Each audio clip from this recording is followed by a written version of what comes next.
देखो इधर सवाल में क्या बोल रहा है कि प्रूव करो कि पैरेललोग्राम जो होता है उसके जो चार ट्रायंगल में वो बटता है। कौन से ट्रायंगल में बटेगा? जब हम डायगोनल खींच देंगे। तो ऐसा अगर डायगोनल अपन ने खींच दिया है बेटा, तो ये चार ट्रायंगल सबको दिख रहे हैं। अगर इसको अपन नाम दे देते हैं ए बी सी डी और इसको नाम दे देंगे ओ, तो टीपी में क्या आएगा हमारे पास? टीपी में क्या आएगा? मैं ज़्यादा मेहनत तो करूंगा नहीं, मैं इसको नाम दे दूंगा 1 2 3 और, तो हम क्या लिखेंगे टीपी में? अच्छा तुम लोग ऐसा कर सकते हो, बिल्कुल कर सकते हो, कोई दिक्कत नहीं है। तो हमको क्या करना है? 1 = 2 = 3 = 4 और ये सब किसकी बात कर रही है? Area of. ये प्रूफ करना है। सबको समझ में आ गया प्रूफ क्या करना है? अब हम देखते हैं कि कैसे करना है। तो कैसे करना है उसके लिए देखो, तुमको एक प्रॉपर्टी पता होनी चाहिए चैप्टर 8 की। क्या इस सवाल को बिना चैप्टर 8 की प्रॉपर्टी लगाए हम कर पाएंगे? इसीलिए मैंने तुमसे स्टार्टिंग में ही बोल दिया था कि चैप्टर 8 तुम ये समझ लेना बहुत इंपॉर्टेंट है, क्योंकि तुमने इस चैप्टर में भी देखा होगा कि कितना इस्तेमाल होता है उसका। चैप्टर 8 में कौन सी प्रॉपर्टी पढ़ी थी बेटा अपन ने? कि पैरेललोग्राम के जो डायगोनल होते हैं वो एक दूसरे को क्या करते हैं? बाइसेक्ट करते हैं। बाइसेक्ट का मतलब क्या होता था कि ये वाली लाइन इसके बराबर होगी और ये वाली लाइन क्या ये इसके बराबर हो सकती है? वो हमें नहीं पता, हो सकती है नहीं भी हो सकती, पर अगर वो पैरेललोग्राम है तो इन दोनों बात की हम गारंटी ले सकते हैं। यानी कि हमको गिवन क्या है? गिवन है हमारे पास, क्योंकि ये एक पैरेललोग्राम है तो AO बराबर क्या होना चाहिए? OC और DO बराबर क्या होना चाहिए? यहां तक किसी को कोई दिक्कत है? नहीं है? पक्का? अब तुम बताओ, अगर इस तरीके से अगर अपन बात करें तो ट्राइंगल तुमको देखना पड़ेगा। ट्राइंगल देखो बेटा DAB, सबको दिख गया DAB कौन सा है? नीचे की तरफ जो लेफ्ट वाला बड़ा वाला ट्राइंगल है, उसमें तुमको क्या दिख रहा है कि AO इज द मीडियन। बोलो आया ना? मैंने AO को मीडियन कैसे मान लिया? क्योंकि AO ने DB को क्या कर दिया? 2 बराबर हिस्सों में बांट दिया है। और जैसे ही तुमको ये दिखेगा वैसे तुम क्या बोल दोगे कि median divides the triangle into 2 equal area. ये हमने पढ़ा था, एग्जाम्पल 3 हमने किया था। बोलो आया ना? तो यहां से हम क्या बोल देंगे कि फर्स्ट का एरिया किसके बराबर आ जाएगा? सेकंड के बराबर। और बिकॉज ऑफ बाय एग्जाम्पल 3 में जो हमने पढ़ा था, मैंने तुमसे पहले ही बोल दिया था कि एग्जाम्पल 3 एग्जाम्पल नहीं है, वो एक थ्योरम है। यहां तक कोई दिक्कत है किसी को? पक्का?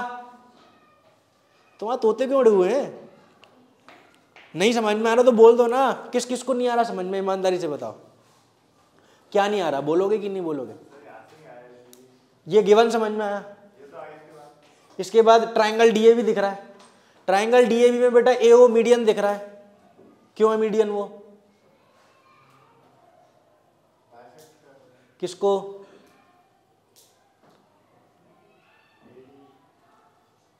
AD को नहीं बेटा, AD का तो इस्तेमाल ही नहीं है।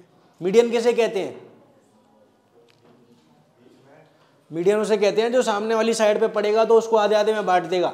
तो AO क्या है? AO ने DB को 2 बराबर हिस्सों में बांटा है कि नहीं बांटा? बिल्कुल बांटा है। तो इसलिए मैंने क्या लिखा? AO is the median. और एग्जाम्पल 3 में हम क्या पढ़ चुके हैं? एक बार पढ़ो एग्जाम्पल 3। एग्जाम्पल 3 इंपॉर्टेंट मार्क करवाया था। एग्जाम्पल 3 में क्या पढ़ा है बताओ? समझ पा रहे हो? तो अगर एग्जाम्पल 3 तुमको समझ में आ रहा है तो 1 का एरिया 2 के बराबर हो गया। अगर इसी तरीके से मैं ये जो सेम लॉजिक है, ये जो पूरा सेम लॉजिक तुमको दिख रहा है, सेम लॉजिक अपन किस में लगाए बेटा? ट्राइंगल ADC में। तो तुम मुझे बताओ, अगर ADC में सेम लॉजिक लगाएंगे तो क्या क्या लिखना पड़ेगा? ADC ट्राइंगल दिख गया? बोलो अब क्या क्या करना पड़ेगा? ये सेम लॉजिक ट्राइंगल ADC में लगाना है। किस में लगाया था? पहले अपन ने DAB में, अब ADC में लगाना है। तो अगर ADC में लगाएंगे तो कैसे कैसे क्या क्या लिखेंगे? अरे बेटा पूछा है तुमसे? हाँ, ABC का क्या करूं मैं? मैंने ट्राइंगल ADC लिया हुआ है, दिख रहा है ADC कौन सा है? अब इसमें बताओ ये वाला लॉजिक कैसे लगाएंगे?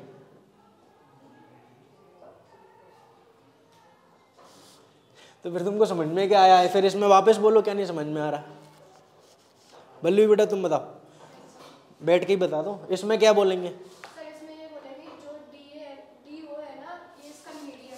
DO क्या बोलेंगे? DO is the median. तो जिसकी वजह से हमको क्या देखने मिल जाएगा?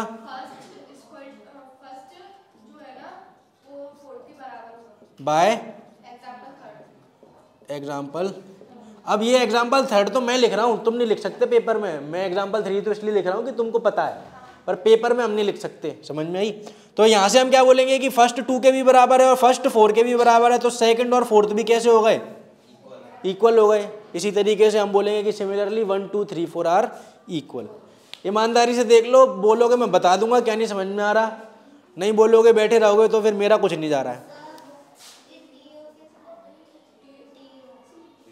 डीओ कैसे आया, डीओ बेटा तुमको दिख नहीं रहा, ये डीओ है, ये इसने इस वाली लाइन को क्या किया है, आधे आधे में बांटा है।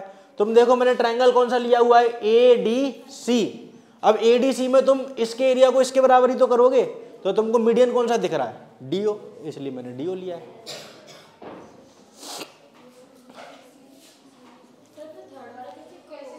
कौन सा थर्ड वाला, बेटा देखो शुरू में मैंने ये वाला और ये वाला ट्रायंगल लिया था, अब तुम इसी चीज को साइकिल बना दो पूरी, ये वाला ले लो, ये वाला ले लो, करते रहो। इसीलिए बार बार तो करेंगे नहीं, एक बार करेंगे, 2 बार करेंगे, फिर लिख देंगे similarly this is equal to this.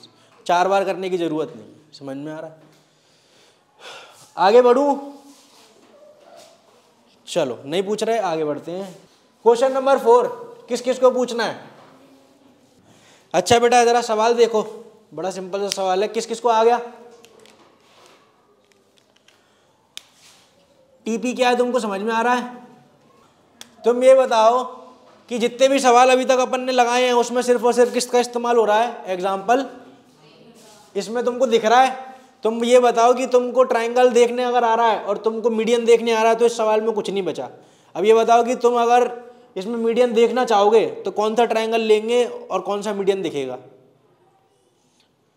अगर तुम इसमें मीडियन देखना चाह रहे हो तो तुम बताओ कि मीडियन कौन सा होना चाहिए, एओ होगा ना, क्योंकि एओ ही तो है जिसने सीडी को 2 हिस्सों में बांटा है। तो तुम क्या बोलोगे बेटा, तुम बोलोगे कि ट्राइंगल अगर हम ले लेते हैं ए सी डी तो हम बोलेंगे कि एओ इज द मीडियन, और एओ अगर मीडियन है उसके कारण क्या हो जाएगा, मैं इसको नाम दे देता हूँ, ये एक्स है और ये वाई है, और इसको मैं दे देता हूँ नाम क्या बोलते हैं ए और बी। ऐसे देने में कोई दिक्कत नहीं है, समझ में जल्दी से आता है। तो अगर एओ मीडियन है बेटा किस ट्रायंगल में, ए सी डी में, तो हम क्या बोलेंगे कि area of X is equal to area of, कोई दिक्कत है किसी को, पक्का। और सिमिलरली बेटा दूसरे ट्रायंगल में क्या बोलेंगे, ट्रायंगल आप ले लो बी सी और डी, उसमें क्या बोलोगे कि बीओ इज द, कोई दिक्कत किसी को। अगर बीओ मीडियन है तो तुम उधर से क्या बोलोगे कि ए इज इक्वल टू, समझ में आ गया। तो अगर ए इज इक्वल टू बी है तो यहाँ पे बी की जगह क्या लिख दूंगा, और x इक्वल टू वाई है तो यहाँ पे x क्या लिख दूंगा, समझ में आ गया। अब तुम बोलो कि एरिया ऑफ एबीसी की बात कर रहा है, वो कितना आ रहा है, x प्लस ए, दिख रहा है तुमको एबीसी का एरिया, ये x है और ये a है, पूरे का मिला के क्या हो जाएगा x प्लस ए, और एबीडी का कितना दिख रहा है बेटा, x प्लस, तो ये इसके बराबर हो चुका है कि नहीं हो चुका, बिल्कुल हो चुका है। अब इसको लिखेंगे कैसे वो तुम देख सकते हो, लॉजिक क्या है वो तुमको समझ में आ रहा है, किस किस को समझ में आ गया है तो अच्छी बात है, पर अभी घर पे जाके जिनको नहीं आया वो उसको घर पे जाके दोबारा जरूर करें। आगे बढ़ जाएं, 5th क्वेश्चन को इंपॉर्टेंट मार्क कर लेना। चलो तो इसमें बोल रहा है कि D E and F are respectively the mid points of the side B C C A and A B of a triangle A B C. अच्छा रिस्पेक्टिवली के बारे में मैं बता चुका हूँ पहले, रिस्पेक्टिवली का मतलब क्या होता है बता चुका हूँ ना। तो इसने क्या बोला है कि एक ट्राइंगल है आपके पास जिसका नाम है ABC, तो हम बना लेते हैं। अब क्या बोल रहा है कि E किसका मिड पॉइंट होना चाहिए, BC पे होना चाहिए, सॉरी D किस पे होना चाहिए, BC पे। तो यहाँ पे हमने क्या बना लिया, एक D, और इस पे क्या होगा फिर E, और इस पे क्या हो जाएगा, एक बार चेक करना ये क्या, इस तरीके से बन जाएगा बेटा फिगर समझ में आ रहा है सबको। अब टीपी में सबसे पहले हमको प्रूव करना है, तो टीपी लिख लेते हैं हम तीनों पार्ट फटाफट से। पहला पार्ट है कि B D E F is a parallelogram. दूसरे में क्या है, area of D E F, area of D E F बराबर कितना होना चाहिए, 1/4 area of triangle A B. और तीसरा पार्ट क्या है बेटा, एरिया ऑफ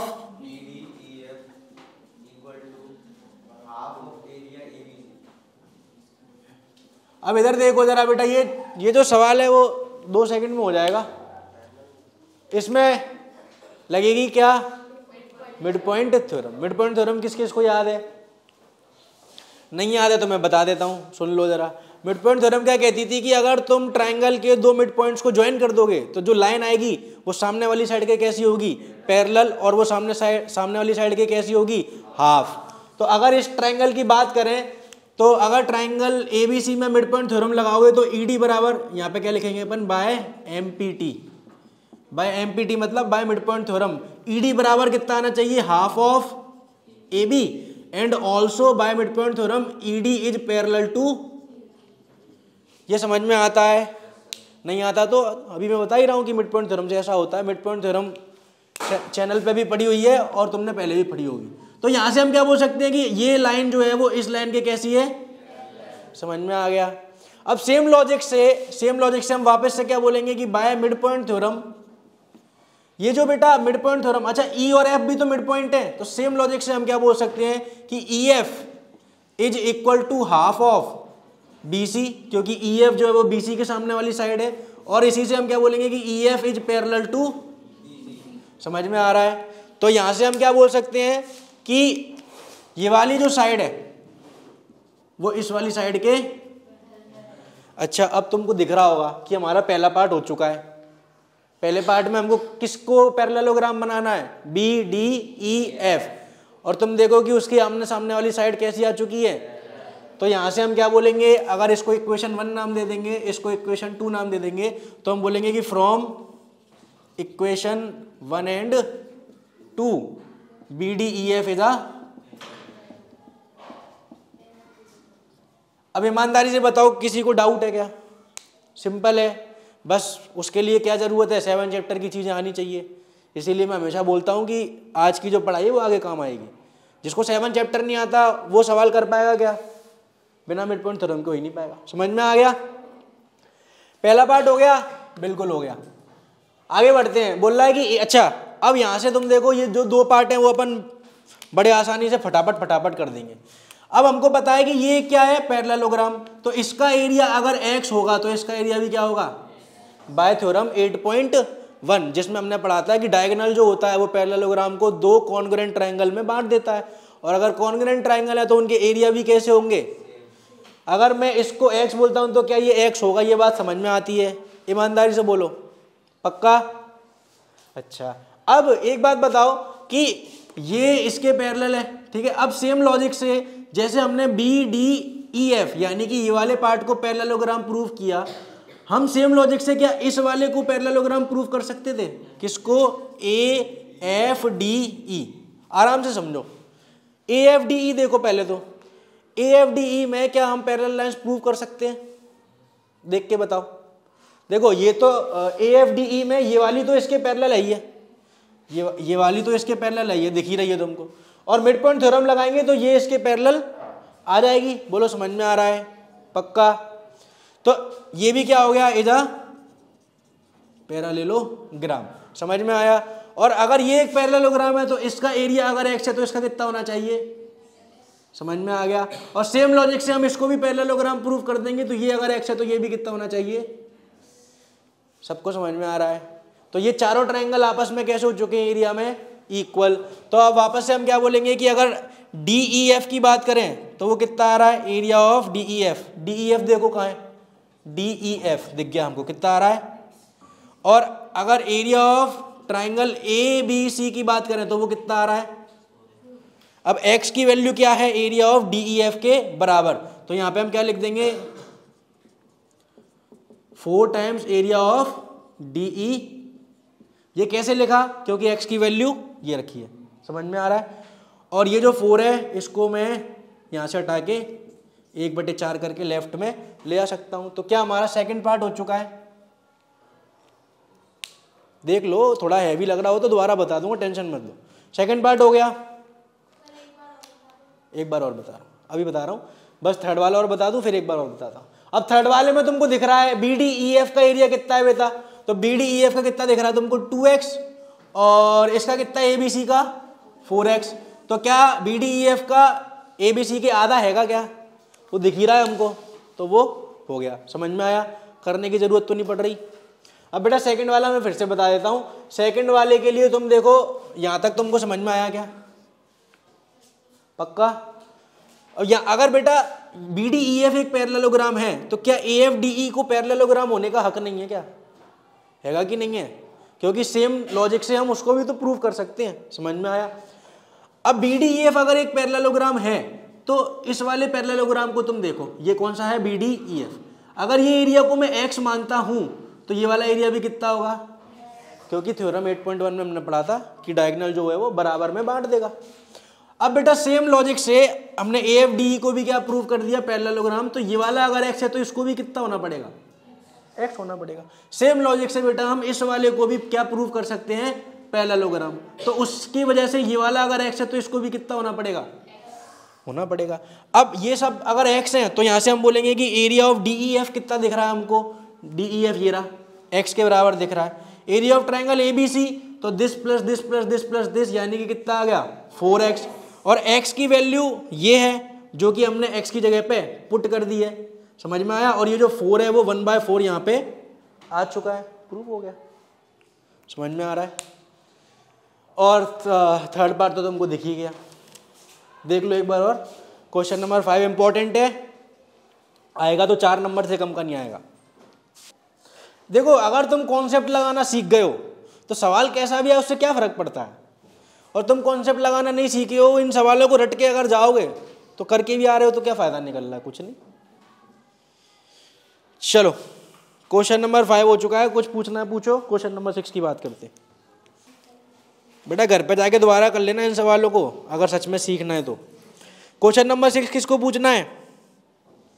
बोल रहा है डायगोनल ए सी है, बी डी है, क्वाड्रिलेटरल है, A B C D intersected हो such that O B if A B equal to C D भी दे दिया। तो पहले हम तो इसके लिए हम क्या क्या कर सकते हैं? डी ओ सी, इसमें हमको ये दिया है और कुछ तो दिया ही नहीं है, पैरेलल वगैरह भी नहीं दिया है। Draw perpendicular to A C D and B से ए सी पे। अच्छा करते हैं थोड़ा ट्राई। इस पे इससे परपेंडिकुलर डालेंगे तो ऐसा आएगा, इसको नाम दे देते हैं एम, ये परपेंडिकुलर आ गया। और इस पे डालेंगे तो ऐसा आएगा, इसको नाम दे देते हैं एन। अच्छा तो तुम ये देखो सबसे पहले तो कि ट्राइंगल कौन सा बन गया? ट्राइंगल एम ओ डी और ट्राइंगल एम ओ डी और एन ओ। बेटा ये दो ट्राइंगल दिख रहे हैं कौन से? इन दोनों ट्राइंगल में नोटिस करके देखो कि ये वाला एंगल इसके बराबर होगा। कैसे? Vertically opposite. और ये वाला एंगल 90 का बाय कंस्ट्रक्शन है और ये साइड इसके बराबर। तो हम फटाफट से क्या लिख लेंगे कि in triangle MOD and NOB angle DOM is equal to angle BON, क्या लिखेंगे? VOA की वजह से vertical opposite angle, and angle DMO is equal to angle BNO 90 degree each. और लिखेंगे कि DO is equal to BO, ये जो चीज़ है वो हमको, तो कौन सी थ्योरम लग गई? By angle triangle MOD is congruent to triangle N। हाँ यहाँ तक देख लो, कोई दिक्कत है क्या? यहाँ तक समझ में आ रहा है? यहाँ तक समझ में आ रहा है। अगर ऐसा है तो इसका मतलब बाय CPCT हम क्या बोलेंगे कि by CPCT MD is equal to BN। यहाँ तक कोई दिक्कत? यहाँ तक कोई पार्ट पूछना हो तो पूछो। कॉन्ग्रुएंसी समझ में आ गई, फिर CPCT कैसे लगाया वो समझ में आ गया। अब तुम देखो एरिया ऑफ TP में क्या है हमारे पास? Area of triangle DOC is equal to area of triangle AO। एक सेकंड ना बेटा,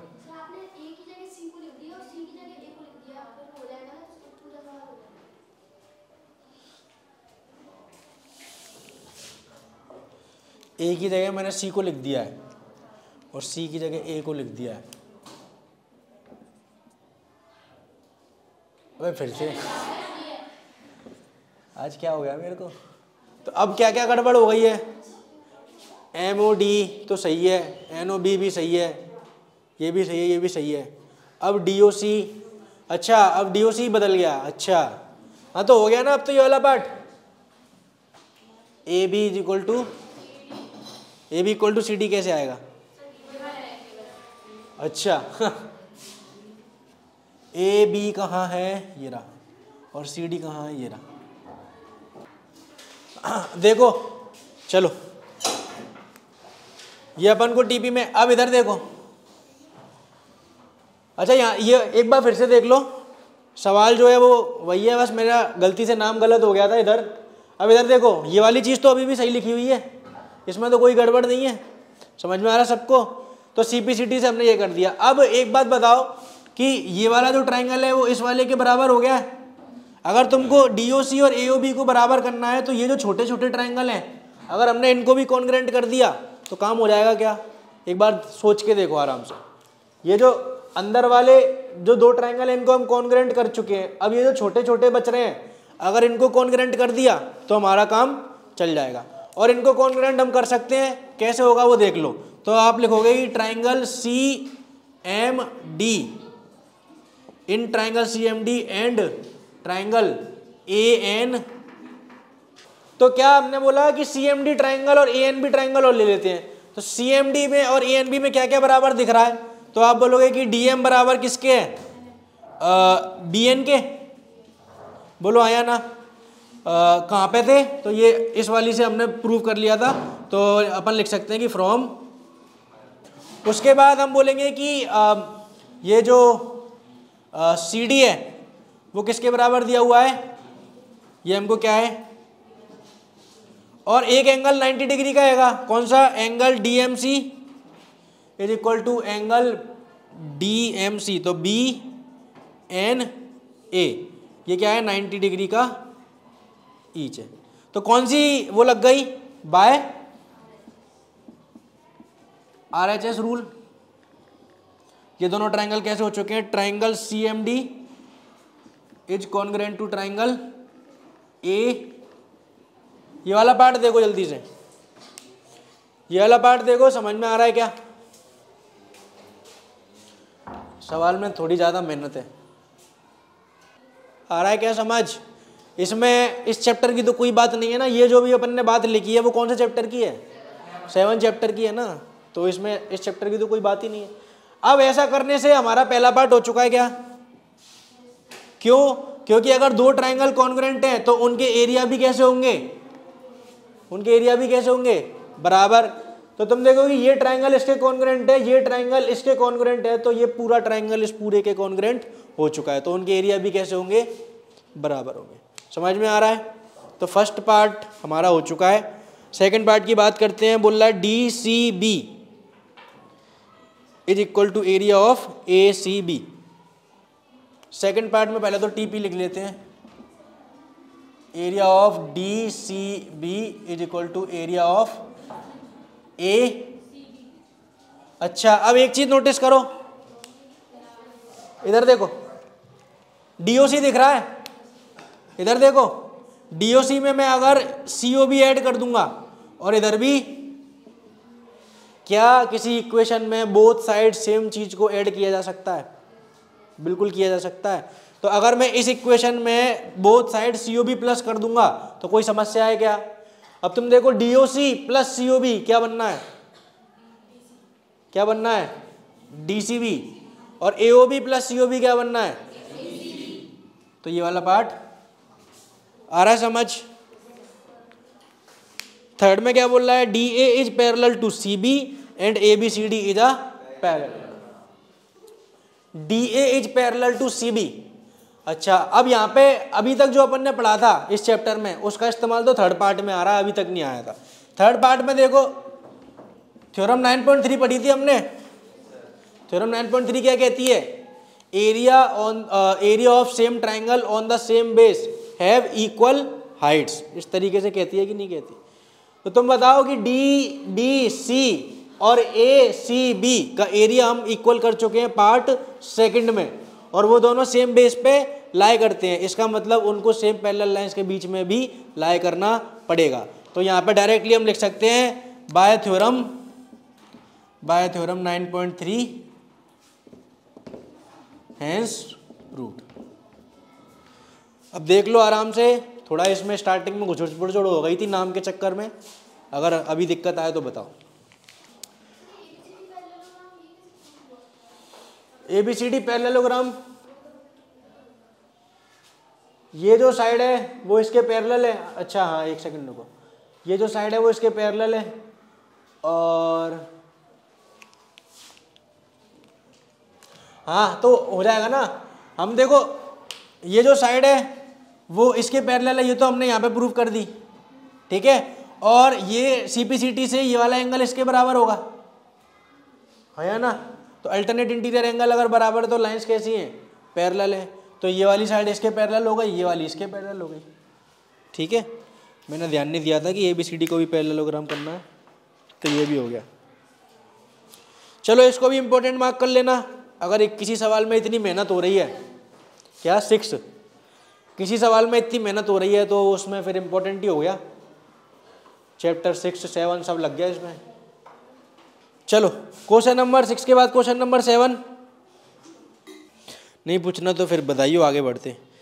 क्वेश्चन नंबर 8, इधर देखो, इस वाले सवाल में फिगर तो दिया नहीं है, कुछ बातें लिखी हैं, तो उन बातों को समझ के हमको क्या करना पड़ेगा, फिगर बनाना पड़ेगा। तो बोल रहा है पहली लाइन देखो, पहली लाइन में बोल रहा है कि XY is a line parallel to side BC of a triangle ABC। तो इस वाली लाइन से हमको समझ में आता है कि कुछ ट्राइंगल की बात कर रहा है। तो पहले तो हम वो ट्राइंगल बना लेंगे, वो ट्राइंगल कौन सा हो जाएगा, ABC। तो ये ट्राइंगल हमने बना लिया। अब इसी लाइन का अभी कुछ पार्ट बचा है, क्या बोल रहा है कि XY जो लाइन है वो किसके पैरेलल है, BC के पैरेलल है। तो XY हमने एक लाइन बना ली जो कि किसके पैरेलल है, ये XY हमने एक, कोई दिक्कत है किसी को। अब वो बोल रहा है कि if BE is parallel to AC, तो AC कौन सा है, ये वाला। तो हमको क्या ज्वाइन करना पड़ेगा, इस तरीके से क्या बनाना पड़ेगा, एक BE। और क्या बोल रहा है वो आगे, and CF is parallel to AB, तो हमको क्या बनाना पड़ेगा, CF।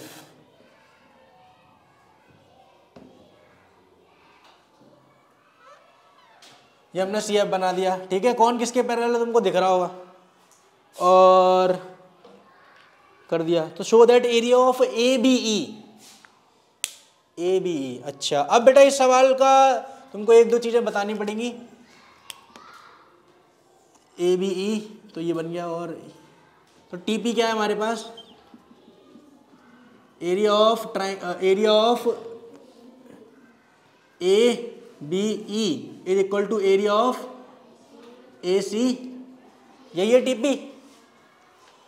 अच्छा, अब इस सवाल में सबसे पहले तो एक चीज है कि आपको 2 केस इमेजिन करने पड़ेंगे।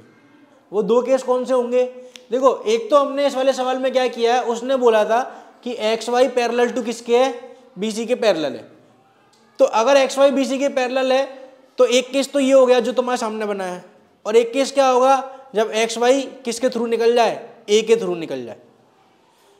मेरा पॉइंट समझो मैं क्या बताना चाह रहा हूँ। सवाल में उसने क्या कहीं पे भी ये बोला है कि XY जो है वो बीचों बीच में से ही काटेगी, वो ऊपर से भी जा सकती थी, A पे से भी जा सकती थी, और A के नीचे से भी जा सकती थी। समझ में आ रहा है, इसके लिए 3 केस बनेंगे, ये समझ में आ रहा है पक्का। तो पहले अपन इस वाले केस की बात कर लेते। अब इस वाले केस में हमको क्या क्या दे रहा है, अच्छा तो गिवन के हिसाब से हम लिखेंगे कि ये वाली लाइन इसके पैरेलल गिवन है, ये वाली लाइन इसके पैरेलल गिवन है। तो यहाँ से आप क्या बोलोगे कि इसको भी नाम दे देते हैं अपन, इसको नाम दे देते हैं M और इसको दे देते हैं N।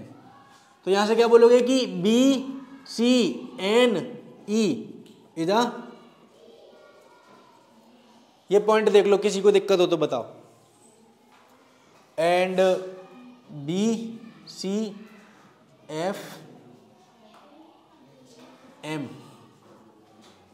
ठीक है। अच्छा पहले ये बताओ, ये दोनों पैरेललोग्राम में ये दिख रहे हैं क्या? सबको दिख गए? पक्का? अब इन दोनों पैरेललोग्राम का एरिया कैसा होगा? क्योंकि इन दोनों पैरेललोग्राम का जो बेस है वो कौन सा है? BC है बेस, और सेम बेस लिख देंगे BC, और सेम पैरेलल लाइंस कौन सी है? BC एंड, समझ में आ रहा है? क्योंकि ये हमको गिवन है, तो हम क्या बोलेंगे कि BC NE का area should be equal to area of BC। समझ में आ गया? हाँ, पर हमको ये तो करना नहीं है ना, हमको तो कुछ और करना है। वो कुछ और कैसे करेंगे? ट्राइंगल ABE की बात करते हैं और पैरेललोग्राम EBCN की बात करते हैं। दिख रहे हैं दोनों कौन से? दोनों का बेस कौन सा है?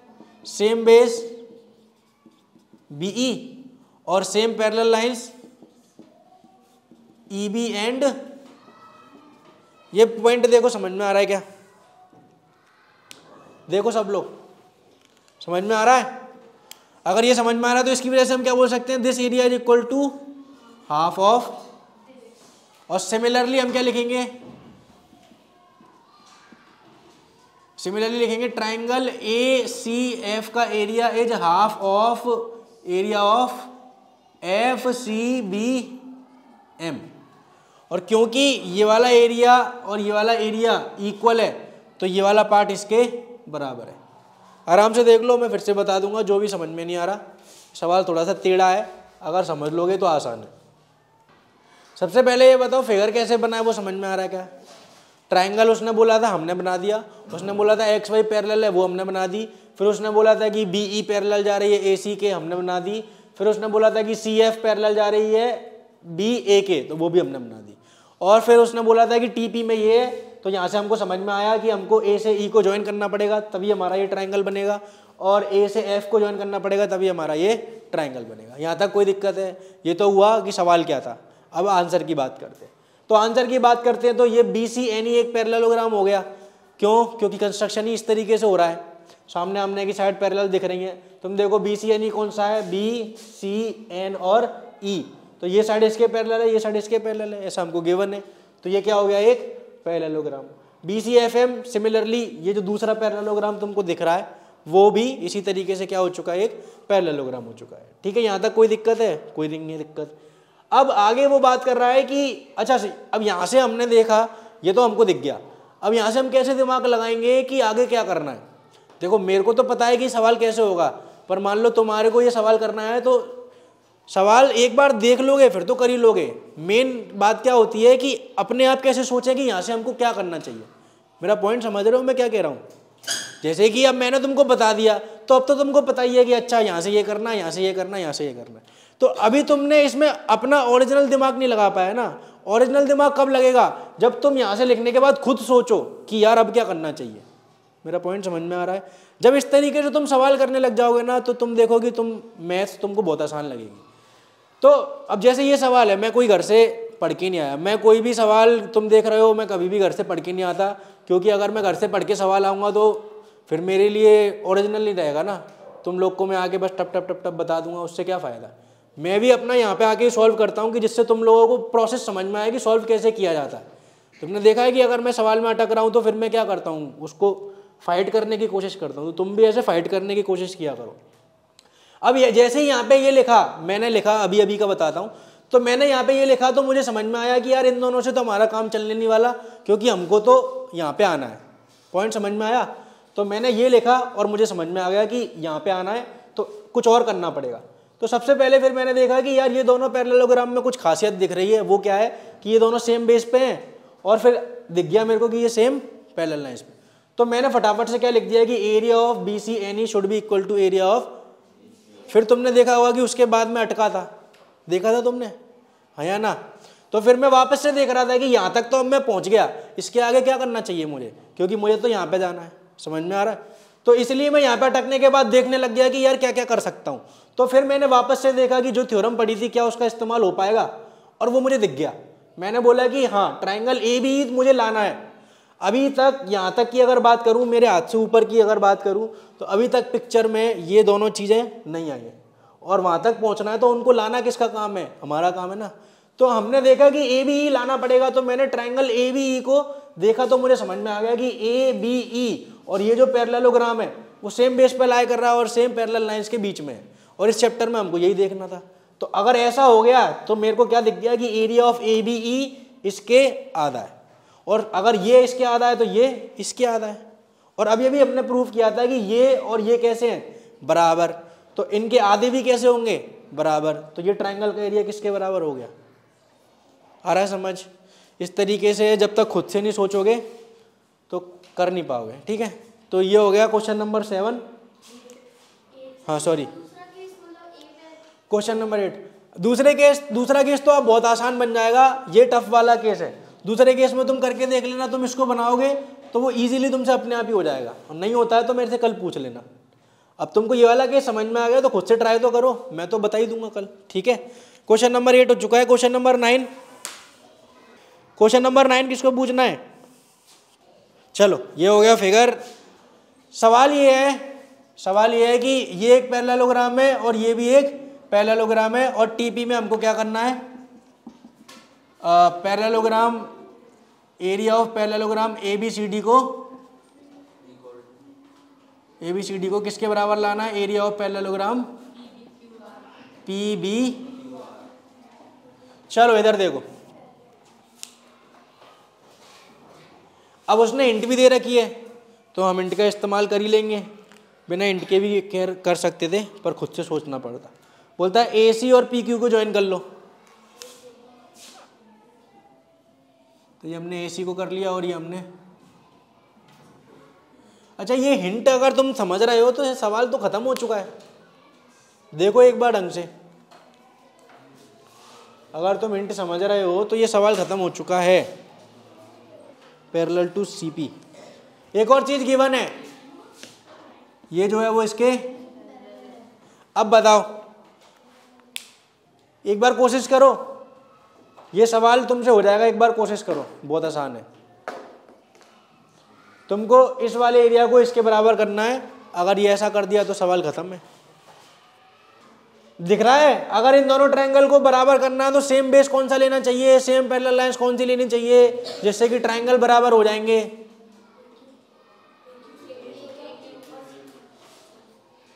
तो एक बार देख लेते हैं फटाफट। इसको मैं x नाम दे देता हूं, छोटे वाले ट्रायंगल को, और इसको y और इसको z। तो तुम ये बताओ कि क्या area of triangle A Q C and area of triangle A Q P equal है क्या? Same base, A, same parallel lines A Q and, तो इसकी वजह से area of A Q C बराबर कितना आ गया? एरिया ऑफ, अब ए क्यू सी का एरिया देख के बताओ कितना है? x प्लस, और इसका कितना है? x प्लस वाई प्लस, दोनों तरफ से प्लस जेड कट जाएगा तो x बराबर कितना आ गया? अब तुम बताओ कि अगर इसका एरिया x है और ये डायगोनल है पैरेललोग्राम का, तो ये कितना होना चाहिए? ये y है तो ये कितना होना चाहिए? तो अगर x बराबर y है तो इसका पूरा एरिया इस पूरे के बराबर दिख रहा है तुमको, खत्म हो गया, ठीक है। चलो आज के लिए इतना ही रखते हैं, बाकी के सवाल करेंगे अगली क्लास में। तो वीडियो कैसा लगा आप कमेंट करके ज़रूर बताना। अगर आपको वीडियो से कुछ सीखने मिला है और आपको वीडियो पसंद आया है तो आप वीडियो को लाइक कर दीजिए, और इसी तरीके के वीडियोस देखने के लिए चैनल को सब्सक्राइब कर दीजिए। अगर आप कुछ बात करना चाहते हैं या फिर आपके कोई डाउट है तो आप मुझे इंस्टाग्राम पर फॉलो कर सकते हैं, लिंक डिस्क्रिप्शन में आ रही होगी। तो आज के वीडियो के लिए इतना ही, अब हम मिलेंगे अगले वीडियो में, जब तक के लिए बाय बाय।